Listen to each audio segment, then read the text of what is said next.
অবর্ণনীয় এবং যখন তিনি কোনো অপছন্দনীয় ডিসলাইক এরকম অপছন্দনীয় কাজ যখন তিনি দেখতেন তখন কি বলতেন? আলহামদুলিল্লাহ আলা কুল্লি হাল। সমস্ত প্রশংসা কার জন্য? আল্লাহ সর্ব অবস্থায়। পছন্দনীয় কাজ, কল্যাণমূলক কাজ যখন আমরা দেখি বা শুনি কি বলবো? আলহামদুলিল্লাহ। ছেলেটা ভালো রেজাল্ট করছে কি বলবো? আলহামদুলিল্লাহ। খাইতে ভালো লাগছে কি বলবো? আলহামদুলিল্লাহ।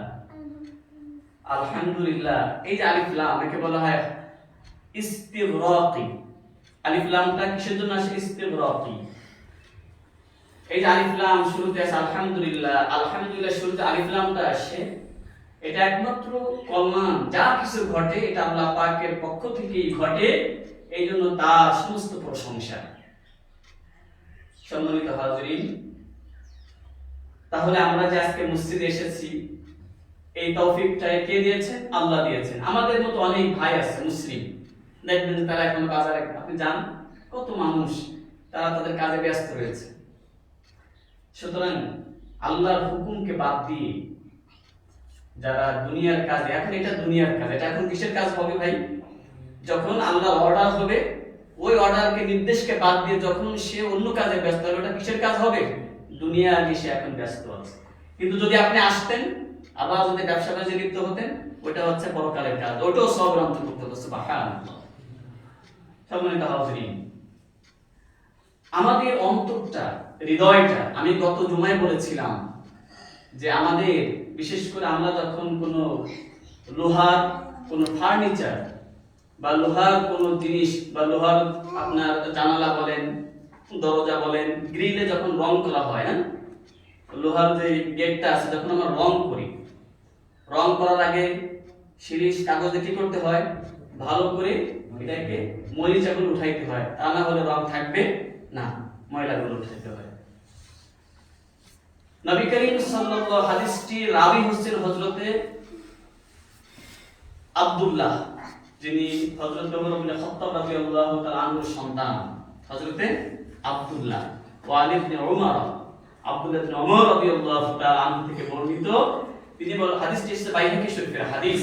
তিনি বলতেছেন, ইন্না হাযিহিল কুলুবা, কলবুল বলছেন কি? কুলুব, অনেক, এই যে অন্তর, আমরা হার্ট যেটাকে বলি, তাসদাউ কামা ইয়াসদাউল হাদিদু ইযা আসাবাহুল মাউ, এই অন্তরে কি পড়ে? মরিচা পড়ে, মরিচা পড়ে, জং। যেমনি ভাবে লোহায় পানি লাগলে মরিচা পড়ে, অন্তরের মধ্যে কি পড়ে? জং পড়ে। কি করলে জং পড়ে? গুনাহ করলে, পাপ করলে। এই পাপের কারণে দেখবেন যে আমাদের এখন ভালো কথা ভালো লাগে না। আপনি একটু খেয়াল করে দেখেন, আমাদের কতজনের সাথে কোরআনের সাথে সম্পর্ক আছে, কোরআন কতজনে পড়ি, তাই না? এই কোরআনকে আল্লাহ দিয়েছেন কি ঘরে কি তাকের উপরে সুন্দর করে সাজিয়ে রেখে দেওয়ার জন্যই? কোরআনের সাথে সম্পর্ক নাই, দেখবেন কোরআনের সাথে সম্পর্ক নেই। শয়তান কিন্তু এখন ভালো কাজ ভালো লাগে না, এই নামাজ পড়লে আসছে ঠিকই, উনি মনে করছে জুম্মার দিন নামাজ না পড়লে এটা কেমন দেখা যায়, তাই না? হাজিরা তো দেওয়া লাগে আল্লাহর সম্পর্কে, আসলে খবর থাকবে না, অনেক ভাই নামাজও পড়বে না। আমি এই কথাটা হুজুর এই জন্য বলেছেন হাদিসের মধ্যে যে এমন একটা ইয়াতি আলান নাসি সামান, এমন একটি সময় আসবে যে মসজিদ ভর্তি মুসল্লি থাকবে। কি থাকবে? মসজিদ ভর্তি মুসল্লি থাকবে। ইয়াজতামিউনা ফিল মাসাজিদ, মসজিদ ভর্তি মুসল্লি থাকবে। লাইসা ওয়াহুম ফীহি মুমিনুন, লাইসা ওয়াহুম ফীহি মুমিনুন, তাদের মধ্যে একজন কি থাকবে না সেখানে? মুমিন। এবার আপনারা বলেন মুমিন কাকে বলা হয়? মুমিন, আপনি দেখবেন সূরাতুল মুমিন শুরুতে আল্লাহ তাআলা কি বলেছেন? ক্বাদ আফলাহাল মুমিনুন আল্লাযীনা হুম ফি সালাতিহিম খাশিউন। এখানে আফলাহা, এখানে হয় অতীতের, আল্লাহ তাআলা এখানে অতীতের সিগা ব্যবহার করেছেন। অতীত বলতে যেটা লিতাহকুকি ওয়াকিহি, যেটা নিশ্চিত ঘটবে, এটা আল্লাহ তাআলা ব্যবহার ইউজ করার জন্য আল্লাহ তাআলা কি ব্যবহার করেন? অতীতের সিগা শব্দ আল্লাহ তাআলা ইউজ করেছেন এখানে। আফলাহা অতীতের সিগা, এটা হবেই, must, this will be happen, এটা ঘটবেই। কি ভাই? এটা ঘটবেই। সম্মানিত হাজিরিন, তাহলে আমরা যেটা বলতে চাচ্ছি যে আমরা আমাদের মূল পারপাসটাকে, উদ্দেশ্য, আল্লাহ তাআলা পাঠিয়েছেন আমাদেরকে জমিনে তার একমাত্র আনুগত্য গোলামি করার জন্য। এই জন্য কোরআনে কারীমের শুরুতেই যখন আপনি যাবেন, আল্লাহ তাআলা যখন খুলবেন, প্রথমে আল্লাহ যে ইন্ডিকেট যেটা করেছেন সেটা হলো ইয়া আইয়ুহান নাস উবুদু রাব্বাকুমুল্লাযী খালাকাকুম। প্রথম নির্দেশ, হে মানব জাতি, তোমরা সেই রবের ইবাদত করো যিনি তোমাদের কি করেছেন, সৃষ্টি। প্রথম নির্দেশ হলো এটাই। আমি এদিকে যখন অনেক সময় লাগবে রবের প্রসেস দিতে গেলে। সম্মানিত হাজিরিন, তা আমি যেটা বলতে চাচ্ছিলাম যে আল্লাহ রাসূল কিয়ামতের ময়দানে মামলা দায়ের করবে। ওয়াকালা রাসূল ইয়া রাব্বি ইন্না কওমি ইত্তাখাযু হাযাল কুরআন মাহজুরা। আপনারা বলেন তো নবীজির সুপারিশ ছাড়া জান্নাতে যাওয়া যাবে? কেউ পারবে যেতে? কারো সাহস আছে? নবীজির সুপারিশ ছাড়া জান্নাতে যেতে পারবে না। এবং নবীজি হযরত আয়েশা রাদিয়াল্লাহু তাআলা আনহা হুজুরকে প্রশ্ন করেছিলেন, আপনি এতগুলো উম্মতের মধ্যে, এত নবীর উম্মত, এত মানুষের মধ্যে আপনি আপনার উম্মতকে কিভাবে আপনি আইডেন্টিফাই করবেন, চিহ্নিত করবেন কিভাবে? আল্লাহু আকবার। হুজুর বলেছিলেন তখন, আয়েশা রে, যদি কোনো ঘোড়া মাথায় যদি সাদা চিহ্ন থাকে, দেখেন না পুরোটা লাল, কিন্তু মাথায় কি এরকম একটা সাদা চিহ্ন থাকে, অনেক ঘোড়া দেখছেন না? এরকম ঘোড়া যদি অনেকগুলো ঘোড়ার মধ্যে হারিয়ে যায়, তাহলে যে ঘোড়ার মাথায় কপালে যে সাদা চিহ্নটা থাকে, এই ঘোড়াকে চিনতে কঠিন হবে না সহজ হবে?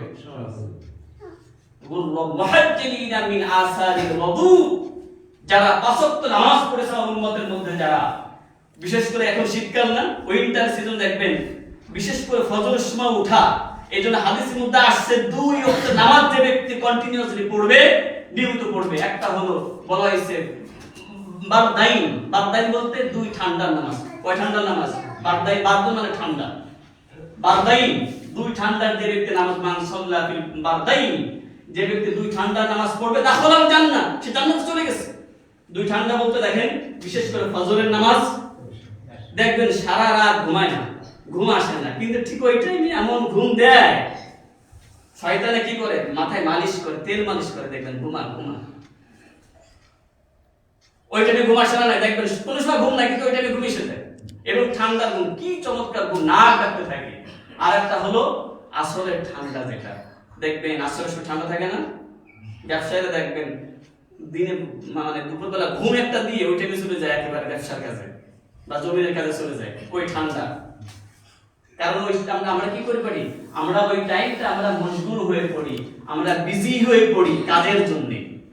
এই জন্য বলছে দুই ঠান্ডা নামাজ, এটা অত্যন্ত কঠিন। এই জন্য বলা হয়েছে মান সাল্লা ফিল বারদাইনি, যে ব্যক্তি দুই ঠান্ডা নামাজ যে পড়বে দাখালাল জান্নাহ, সে জান্নাতে চলে যাবে। ফজর নামাজ পড়া কঠিন না সহজ? মসজিদে সবচেয়ে মুসল্লি কম হয় কোন একটা নামাজে ভাই? আমরা যদি ঈমান নিয়ে যেতে চাই কবরে, যদি বাঁচতে চাই, এখন থেকে তওবা করব, আর কোনদিন পাঁচ ওয়াক্ত না, বিশেষ করে ফরজ নামাজ ছেড়ে দিব না। পারবো ওয়াদা করতে? যদি ওয়াদা না করি কপাল পুড়ছে আমাদের। আচ্ছা, আপনি কি জানেন আমার মৃত্যু কখন ঘটবে কেউ বলতে পারবে? আমরা সাহসটা এই ডিয়ারটা আমরা কিভাবে করি, এই সাহসটা আমাদের কিভাবে ভিতরে গ্রো করে যে আমি যে এখন থেকে বাসায় ফিরে যাব, এই বিশেষ করে এই নিশ্চয়তা আমার নাই। তাহলে আমি কিভাবে এখন? ওই জন্য বান্দার উচিত, আল্লাহ তাআলা কোরআনে বলেছেন, মুমিন বান্দা যখন তাদের সামনে কোরআন তেলাওয়াত করা হয়, আল্লাহু আকবার, ইযা তুলিয়াত আলাইহিম আয়াতুহু যাদাতহুম ঈমানা, যখন তাদের সামনে আমি আল্লাহর আয়াত কারিমা যখন তেলাওয়াত করা হয়, তাদের ঈমান তখন বেড়ে যায়, বৃদ্ধি লাভ করে সঙ্গে সঙ্গে। কিন্তু আমাদের ভিতরে মরিচা পড়ছে, কি পড়ছে? এই যে ভালো কথা শুনতেছি না, দেখবেন যে ওই যে জন যেভাবে ঘষলে সিরিজ কাগজ দিয়ে লাগানো, যদি আপনি এর আগে ঢুকান, যদি লাগান রং থাকে না, ঠিক এই যে আমার ভিতর গুনাহ করার কারণে একটা স্পট দাগ পড়ে গেছে, যার কারণে ভালো কথা শুনলে কান দিয়ে শুনি, কিন্তু পরে যে কাজে এটা ইনফ্লুয়েন্স, এটা প্রভাব ক্রিয়েট করে না আপনার অন্তরের মধ্যে। সম্মানিত হাজিরিন, এই জন্য হুজুর বলেছেন, জিজ্ঞাসা করো ইয়া রাসূলুল্লাহ, এই যে কলমে যে গুনাহ পড়ে, যে দাগ পড়ে, স্পট পড়ে যায়, এই দাগকে পরিষ্কার করার যন্ত্রটা কি? জিজ্ঞাসা করা হলো সাহাবায়ে কেরাম, কিলা ইয়া রাসূলুল্লাহ ওয়া মা জালাউহা, এটা কিভাবে পরিষ্কার করব হুজুর? বললেন কাসরাতু যিকরিল মাউত, বেশি বেশি করে মৃত্যুর স্মরণ। আমাদের ভিতরে মৃত্যুর স্মরণ থাকলে আমরা যে মরব, এই ঈমানটা যে কতটুকু দেখেন অনেকের মৃত্যু স্মরণটা বুঝেন। একটা লোকে ফাঁসি দেওয়া 12টায়, কয়টায়? নিশ্চিত যখন তার কাছে ডিক্লারেশন হয়ে গেছে, ঘোষণা হয়ে গেছে, অ্যানাউন্সমেন্ট হয়ে গেছে, তোমার ফাঁসি হবে কয়টায়? 12টায়, জাস্ট 12টায়। খবরটা যখন পৌঁছে গেছে তখন কেমন লাগে ওই লোকটাকে জিজ্ঞাসা করে দেখেন। মুমিন যারা, তারা তো আলাদা জিনিস। মুমিনরা তো ওটাকে হাসি মুখে বরণ করে, তাই না? আমার ফয়সালা তো আল্লাহ তাআলা, যেটা ফয়সালা তো আল্লাহ তাআলা ফয়সালাই, সুতরাং তারা মৃত্যুকে ভয় পায় না। কিন্তু মৃত্যুকে আমরা বাঁচার চেষ্টা করি, মৃত্যু থেকে বাঁচতে চেষ্টা করি, কিন্তু আসলে কি আমরা বাঁচতে পারবো? কিন্তু যেটা আমাকে বাঁচাবে জান্নাত থেকে, জাহান্নাম থেকে বাঁচার চেষ্টা করলে আল্লাহ তাআলা জাহান্নাম থেকে বাঁচার আল্লাহ তাআলা ফয়সালা করে দিবেন। কিন্তু মৃত্যু থেকে বাঁচার চেষ্টা করি, জাহান্নাম থেকে নয়। তার মানে মৃত্যু থেকে আমরা চেষ্টা করি বাঁচার জন্য, পারবো বাঁচতে, কিন্তু জাহান্নাম থেকে বাঁচার চেষ্টা কেউ করি ভাই? কতজনে করি? চিন্তা করে দেখেন তো, যে তাই যদি করতাম তাহলে কি আমাদের কপালে এই অবস্থা হতো? আমরা ফজরে এখন যে রকম, আসলে সেই রকম, ফজরও সেই রকম, কিন্তু আমাদের দেখা যায় জুম্মার দিন আমাদের মসজিদে ভর্তি মুসল্লি থাকে, অন্য আমাদের এরকম পাওয়া যায় না। সম্মানিত হাজির, এখন থেকে নিয়ত করি, রাসূল মামলা দায়ের করি। এর একটাই কারণ হলো আমরা কোরআন, এই যে হুজুর বললেন কাসরাতু যিকরিল মাউত, অধিক মৃত্যুর স্মরণ, যে তুমি এখন থেকে এখানে বাসায় যাবা, তোমার সেই গ্যারান্টি নাই, তাহলে তুমি কি করবা? এই যে মৃত্যু স্মরণ করে, আল্লাহ যে কোনো মৃত্যু হয়ে যেতে পারে, এটাই আপনাকে পরিবর্তন করে দিবে। সুবহানাল্লাহ। আরেকটা হলো ওয়া তিলাওয়াতিল কুরআন, কোরআন তেলাওয়াত। কি লাগবে? কোরআন তেলাওয়াত। কোরআন যে ব্যক্তি বিশেষ করে রেগুলারলি, ডেইলি যে ব্যক্তি অন্তত অল্প অল্প করে তেলাওয়াত বোঝার চেষ্টা করবে, তেলাওয়াত করবে, তার ভিতরে আল্লাহ তাআলা পরিবর্তন সৃষ্টি করে দিবেন। এই হলো কোরআনের একটা মুজিজা। কোরআনের কি মুজিজা? আপনি যত গান শুনেন, ওই গান সারা জীবন যদি আপনি একটা গান বারবার শুনেন, 3 বার 4 বার শুনেন, ভালো লাগবে? তারপরে কি ভালো লাগবে? আর আপনি সারা জীবন ধরে খালি সূরা ফাতিহা নামাজ পড়তেছেন, ভাই কেউ বলছে ভালো লাগে না? বলেন তো, একটা লোক বলেছে যেটা ভালো লাগে না? আপনি প্রতি রাকাতে সূরা ফাতিহা পড়েন, বলছে ফাতিহা ভালো লাগে না, অন্যটা সূরা দিয়ে শুরু করি, এরকম কখনো মন কি আপনার চেয়েছে কখনো? তাহলে কোরআন হচ্ছে মুজিজা, মানুষের হৃদয়টাকে আলোকিত করে দেয়। এই জন্য কোরআন শুনতে গেলে 3টা জিনিস লাগে। কয়টা জিনিস? 3টা জিনিস। আমি ওদিকে যাচ্ছি না। একটা হলো কর্ণ, আর একটা হলো কি? কান, কর্ণ, আর একটা হলো উপস্থিতি। এখানে বলতেছে মনোযোগ, অ্যাটেনটিভলি শুনতে হবে আপনাকে। যদি শুনতে পারেন, আল্লাহ তাআলা কোরআনের বরকত আপনার ভিতরে আল্লাহ তাআলা পরিবর্তন সৃষ্টি করে দিবেন। ইন্না ফি যালিকা লাযিকরা লিমান কানা লাহু কলবুন আও আলকা সামআ ওয়া হুয়া শাহীদ। আল্লাহ তাআলা সূরা ইসির মধ্যে কফের মধ্যে আল্লাহ তাআলা বলতেছেন যে কোরআন শোনার জন্য তো কয়টা জিনিস লাগে? 3টা জিনিস লাগে। কোরআন থেকে উপদেশ গ্রহণের জন্য 3টা জিনিস লাগে। সম্মানিত হাজিরিন, একটা হলো অন্তর, একটা আলোকিত অন্তর। দেখবেন আবু জাহেল কিন্তু কোরআন শুনেছিল। কোরআন শুনে না আবু জাহেল? উতবা, সাইবা, মুগিরা, শুতবা শুনে নাই? শুনেছিল। কি করতে জানেন? রাসূলের হুজুরের পাশে এসে রাত্রে একেবারে চুপি চুপি গোপনে ভাবে সে কোরআন তেলাওয়াত শুনতো।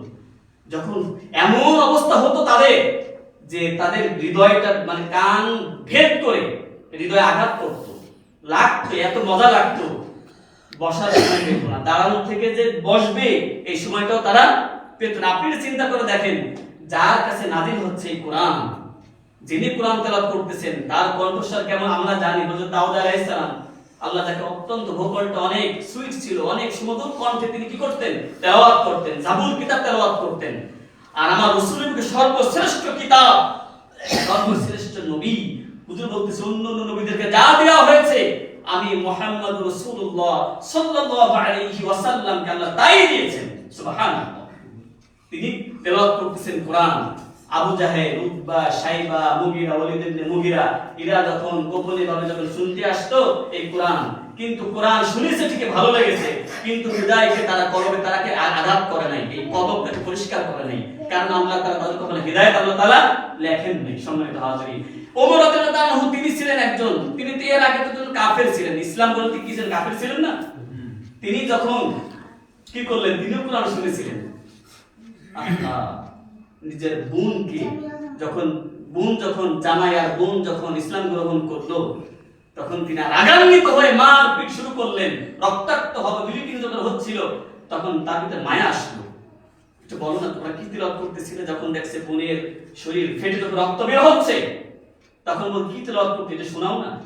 বলে না, তোমাকে আগে শোনানো যাবে না, তোমাকে দেওয়া যাবে না। কোরআনের একটা কপি তিনি তেলাওয়াত করতেছিলেন, তুমি গোসল করে। কারণ যারা মুশরিক, যারা কাফির, তারা তো নাপাক। তারা কি নাপাক? এই পবিত্র হয়েছে, তারপরে তোমাকে কোরআন দেওয়া হবে। সম্মানিত হাজরিন, যখন তিনি তেলাওয়াত করলেন, শুনলেন সূরা তাহা। কোন সূরা? সূরা তাহা। তার হৃদয়টা আঘাত করলো। কারণ এর আগে আল্লাহ রাসূল দোয়া করেছিলেন। কি করেছিলেন? দোয়া করেছিলেন। ওমর ইবনে আস, ওমর ইবনে খাত্তাব, অন্য ছিল আমর ইবনে আস। আবু জাহল আগের নাম কি ছিল? আমর, আর এর নাম ছিল ওমর। আল্লাহ দুইজনকে, একজনকে তুমি ইসলামের জন্য কবুল করো। কাকে কবুল করেছিলেন? হযরত ওমর রাদিয়াল্লাহু তাআলা আনহুকে। এই জন্য তার কলবে হিট করেছিল এই কোরআন তেলাওয়াত। সম্মানিত হাজরিন, এই হচ্ছে ওমর। তাহলে কোরআন তেলাওয়াত শুনতে হৃদয়ে যাতে আঘাত লাগে, হিট করে, এটা আলোকিত অন্তর দরকার। আলোকিত কি দরকার? ডিলাইটেড আলোকিত অন্তর আপনার প্রয়োজন। আলোকিত অন্তর যদি না থাকে, তাহলে কোরআন আপনাকে হিট করবে। আলোকিত অন্তর কিভাবে করা যাবে? হুজুর প্রথমে শর্ত দিয়েছেন, বেশি বেশি মৃত্যু স্মরণ। কি করুন? কি স্মরণ? মৃত্যু স্মরণ। তারপরে কোরআন তেলাওয়াত যদি করি, হৃদয়টা আলোকিত হবে, তাহলে আপনাকে এখানে হিট করবে, আঘাত করবে। আল্লাহ সুবহানাহু ওয়া তাআলা আমাদের সকলকে রাসূল যে মামলা দায়ের করবেন, আমরা যারা কোরআনকে যারা নেগলেক্টেড অবস্থায় রেখে দিয়েছি, অবহেলিত অবস্থায়, কোরআনের কাছে খবর নেই, কোরআন যারা পড়তে পারেন না, এখনো বলি আগে কোরআন শুদ্ধ করে শেখেন, এটা ফরজ। অনেক সুযোগ আছে এখন, আগের মতো এখন নেই। আগে কোরআন তারা শুদ্ধ করেন, না হলে কিন্তু মামলা অবশ্যই দায়ের কাম রাসূল বাদী যিনি, তিনি কে? মামলা বাদী কি হবেন? অবস্থাটা কই যাবে চিন্তা করে দেখেন। জাহান্নাম ছাড়া কোনো পথ নাই। এই জন্য যারা কোরআনের সাথে বিচ্ছিন্ন অবস্থায় আছেন, প্রত্যেক দিন অন্তত কোরআন তেলাওয়াত করেন আর একটু অর্থ বুঝেন। আল্লাহ তাআলা কোরআন দিয়েছেন বুঝার জন্য। সম্মানিত হাজরিন, আল্লাহ আমাদের সকলকে কোরআন শুদ্ধ করে পড়ার এবং সে কোরআন বোঝার, সে আমল করার, জীবন গড়ার তৌফিক আমাদের সকলকে দান করেন বলে আমিন। বারাকাল্লাহু লানা ওয়া লাকুম ফিল কোরআনিল আযীম ওয়া নাফা'নি ওয়া ইয়্যাকুম বিমা ফীহি মিনাল আয়াতি ওয়াদ যিকরিল হাকীম। আকুলু কওলি হাযা আস্তাগফিরুল্লাহ লি ওয়া লাকুম ওয়া লিসাইরিল মুসলিমিনা মিন কুল্লি যামব ফাস্তাগফিরুহু ওয়া তুবু ইলাইহি ইন্নাহু হুয়াত তাওয়াবুর রাহিম।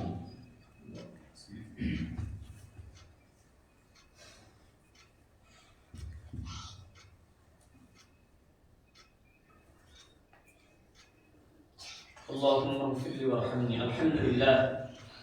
الحمد لله نحمده ونستعينه ونستغفره ونعوذ بالله من شرور انفسنا ومن سيئات اعمالنا. من يهده الله فلا مضل له ومن يضلله فلا هادي له. ونشهد ان لا اله الا الله وحده لا شريك له. ونشهد ان سيدنا ومولانا محمدا عبده ورسوله الذي ارسله بالحق بشيرا ونذيرا بين يدي الساعه. من يطع الله ورسوله فقد رشد ومن يعصهما فإنه لا يضر إلا نفسه ولا يضر الله شيئا. أعوذ بالله من الشيطان الرجيم. إن الله وملائكته يصلون على النبي يا أيها الذين آمنوا صلوا عليه وسلموا تسليما. اللهم صل على محمد عبدك ورسولك وصل على المؤمنين والمؤمنات والمسلمين والمسلمات وبارك على محمد وأزواجه وذريته. قال النبي صلى الله عليه وسلم أرحم أمتي بأمتي أبو بكر وأشدهم في أمر الله عمر وأصدقهم حياء عثمان وأقضاهم علي وفاطمة سيدة نساء أهل الجنة الحسن والحسين سيدا شباب أهل الجنة وحمزة أسد الله وأسد رسوله. اللهم اغفر للعباس رضوان الله تعالى عليهم وعليهن أجمعين وولده مغفرة ظاهرة وباطنة لا تغادر ذنبا. الله في أصحابي لا تتخذوهم غرضا من بعدي فمن أحبهم فبحبي أحبهم ومن أبغضهم فببغض أبغضهم وخير أمتي قرني ثم الذين يلونهم ثم الذين يلونهم والسلطان ذل الله أي والسلطان عادل ذل الله في الأرض من أهان سلطان الله في الأرض أهانه الله اللهم أعز الإسلام والمسلمين وأذل اليهود والنصارى والمشركين اللهم اهد أئمة المسلمين إلى سنة الرسول والخلفاء الراشدين اللهم انصرهم على أعدائك وأعدائهم اللهم مزق جمع الأعداء وزلزل أقدامهم اللهم دمر ديارهم وخرب بلادهم اللهم خلد ملكنا وممالك الإسلام عباد الله رحمكم الله إن الله يأمر بالعدل والإحسان وإيتاء ذي القربى وينهى عن الفحشاء والمنكر والبغي يعظكم لعلكم تذكرون فاذكروا الله العلي العظيم يذكركم وادعوه يستجب لكم ولذكر الله تعالى أعلى وأولى وأعز وأجل وأهم وأتم وأعظم وأكبر. الله أكبر الله أكبر.